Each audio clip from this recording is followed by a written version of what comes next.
Welcome back नाज़रीन। एक और पेशरफ्त जो पिछले हफ्ते हुई वो ये कि हुसैन हक्कानी की वकील आसमा जहांगीर साहिबा ने मुतनाज़ा मेमो की इंक्वायरी के लिए सुप्रीम कोर्ट की तरफ से तश्कील दिए जाने वाले कमीशन के सामने पेश होने से माजरत कर ली है, और वो भी ये कहकर कि कमीशन के सामने पेश होने का कोई फायदा नहीं, क्योंकि अगर फैसले मर्जी के मुताबिक होने हैं तो किसी को भी वकील बना लिया जाए।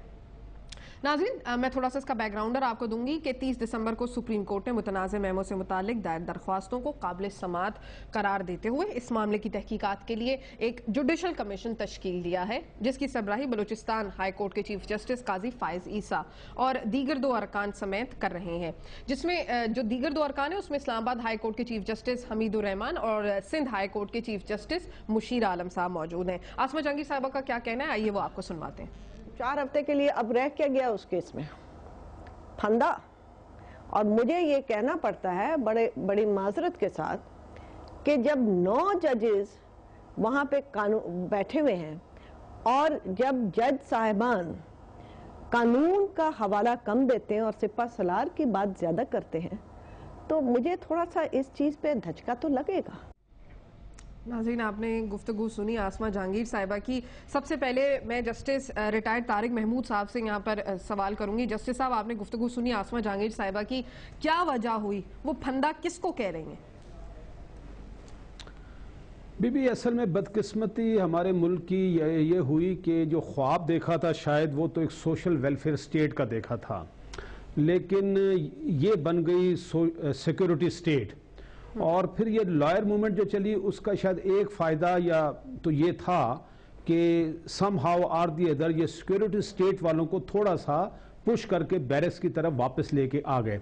लेकिन अब जो जजमेंट आई है उसमें हुआ ये है कि लाइफ को जो इंटरप्रेट किया गया है उसकी एक्सटेंडेड डेफिनेशन आ गई है, और वो इस किस्म की बात सामने आई है कि जो फंडामेंटल राइट्स जो हैं वो सब्जेक्ट टू नेशनल सिक्योरिटी होंगी, या आप ये भी कह सकते हैं कि लाइफ को एक्सटेंड कर दिया गया है जो है नेशनल सिक्योरिटी की हद तक। तो ये एक मसला बना है, और शायद जिसकी वजह क्योंकि वो बुनियादी तौर पर आसमा जो हैं वो ह्यूमन राइट एक्टिविस्ट हैं, और वो चूंकि सारी जिंदगी लड़ती रही है लोगों के बुनियादी हकूक के लिए, तो शायद उनको ये लगा कि ये जो जजमेंट है वो आने वाले दिनों में लोगों के फंडामेंटल राइट्स पर जस्टिस साहब, बहुत ये भी कहना है कि जो फिलहाल जजेस का कमीशन बनाया गया है वो सिपा सलार के अंडर होगा। ये भी उनके मतलब बहुत सारा लंबा इंटरव्यू था, तो मैं पूरी क्लिपिंग्स आपको नहीं सुनवा सकती, तो उसमें उन्होंने ये बात भी कही है। क्या वाकई जजेस मुतनाज़ हो गए?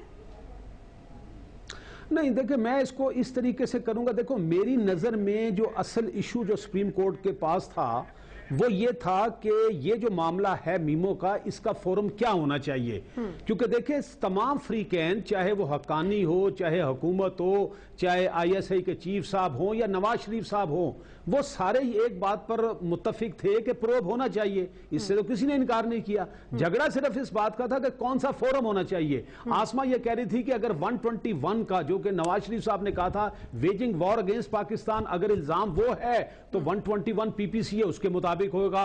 अगर ये सबवर्शन ऑफ कॉन्स्टिट्यूशन है जो कि बज़ाहिर नहीं लगता, तो फिर उसका एक अलग फोरम है। इसकी एक छोटी सी आपको मिसाल दे दूं। आपको याद होगा कि पिछले दिनों इंडियन हाई कमीशन इस्लामाबाद में एक सफारतकार थी इंडिया की, उस पर यही इल्जाम आया था कि उसने यहां पर इस किस्म का काम किया है जो कि गद्दारी के जुमरे में आता है। तो उसको वो वापस ले गए और उसको जाके ट्रायल किया, और आजकल वो जो है ना जेल में सड़ रही है। तो उसका यह कहना था कि गुजारिश ये कि फोरम जो है वो फंडामेंटल राइट किसी का नहीं है।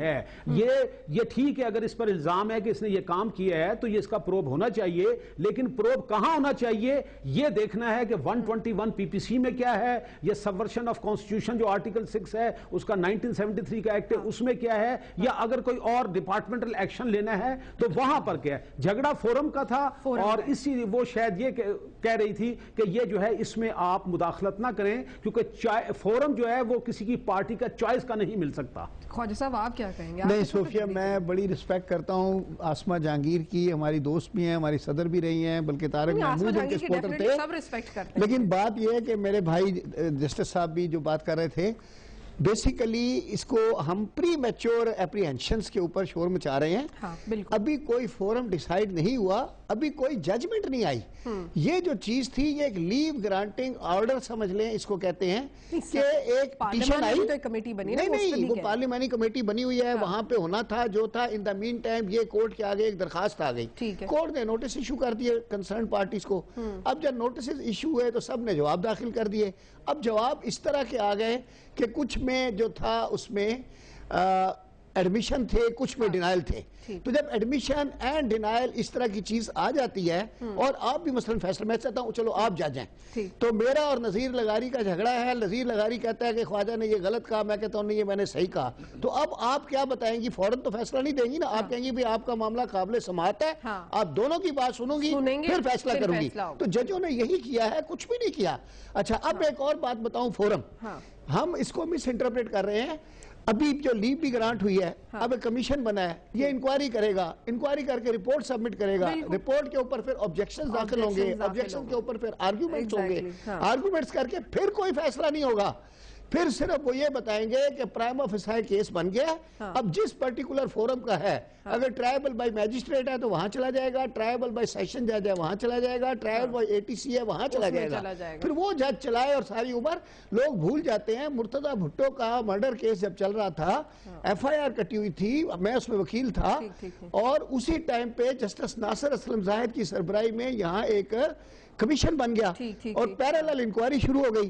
तो अब उस वक्त भी लोगों ने बड़ी एप्रीहेंशंस दी और हमें भी नहीं पता था। हमने कहा यार ये क्या कर रहे हैं, हम इधर केस चला रहे हैं, ये वहां अगर इन्होंने लिख दिया कि फलां आदमी गिल्टी है तो हम उस बंदे को छुड़ाएंगे कैसे? हमारा ख्याल था कि भाई अगर नासिर असलम जाहिद चीफ जस्टिस अगर उन्होंने कह दिया कि फलां आदमी मुल्ज़िम है तो फिर हम क्या करेंगे? तो पता चला कि ऐसी कोई बात नहीं है। उन्होंने सिर्फ ये एक रिपोर्ट देकर एस्टैब्लिश किया कि भाई ये मर्डर केस है and it needs trial. Trial हुआ, 10 साल चला, सारे बरी हो गए। तो मतलब ये है कि कोई ऐसा वो एप्रीहेंशन है सारी, कोई सहन कहानी को ना कोई अभी सजा देने जा रहा है ना कोई कुछ करने जा रहा है। फिलहाल तो एक फैक्ट फाइंडिंग कमीशन है, जब फैक्ट्स निकल आएंगे। और वो जो आर्टिकल 9 की बात है, जस्टिस साहब ने कहा, देखिए लाइफ का उन्होंने खुद कहा है कि डेफिनेशन को एक्सटेंड कर दिया गया है। जब राइट ऑफ लाइफ है तो उसमें खाने का भी राइट है, पीने का भी राइट है, शादी का भी राइट है, हर चीज का राइट है। तो उसको सिक्योरिटी का भी राइट है। तो अगर आपके मुल्क में आपके ऊपर अगर सिक्योरिटी नहीं है तो सिक्योरिटी नहीं है तो फिर सारी बातें तो सारी फिर कहानी खत्म हो गई ना। तो ये पोजीशन है। नजीर साहब आप क्या कहेंगे इस सिलसिले में? एक तो ये गंभीर मसला है, गंभीर बना दिया गया है, ज्यादा बना दिया गया ये सही कहने लगा। और मैं मोहतरमा आसमा जहांगीर का बहुत एहतराम करता हूँ। वो एक बहादुर खातून है और उन्होंने तारीख दिनों में, बदतरीन आमरीत के बदतरीन दिनों में बड़ी इस्तकामत से और पामर्दी से उन्होंने इंसानी हकूक़ की जंग लड़ी। मैं हमेशा से जस्टिस तारिक महमूद की इस्तकामत का और उन्होंने जिस मरहले पर रिज़ाइन किया था वो मरहला मुझे कभी भी फरामोश नहीं होता है। मैं उनका भी एहतराम करता हूँ। मैं ख्वाजा नवीद साहब मेरे इंतहाई मोहतरम हैं, मेरे दोस्त हैं। मैं इनकी जो आइनी तशरीहात हैं, जो उनकी कानूनी फहम है, मैं उसका भी एतराफ़ करता हूँ। लेकिन असल में इस मसले की तरफ देखना ये है कि इसका इंटेंशंस क्या हैं, इसकी पीछे इसका बैकग्राउंड क्या है और इस सारी सूरत हाल पैदा क्यों हुई है। मसला ये है कि एक शख्स जो इस मुल्क में नहीं है और इस मुल्क का शहरी नहीं है, वो कोई दावा करता है, वो कहता है कि जी मैंने अलिफ के कहने पर बे को एक मेमू भेजा कि जी ये जीम को पहुंचाए। वो एक बड़ी लंबी चेन बनाकर वहां पहुंचाएगी। अब उसके बारे में प्रूव होनी है और उसका ये भी कहना है कि मुझे उसने कहा था और उसको शायद उसने कहा था। अभी उसने नहीं कहा है ये बात, उसने बल्कि ये भी कहा है कि उसने पहले सफीर का नाम भी नहीं लिया था, सफीर का नाम लिया, फिर उन्होंने कहा कि नहीं इसको जरदारी ने नहीं कहा था। हो सकता है कि वो और एक्सटेंड करे, वो कहीं और ले जाए, तहकीकात हो जाएगी, कोई फैसला तो नहीं आ गया।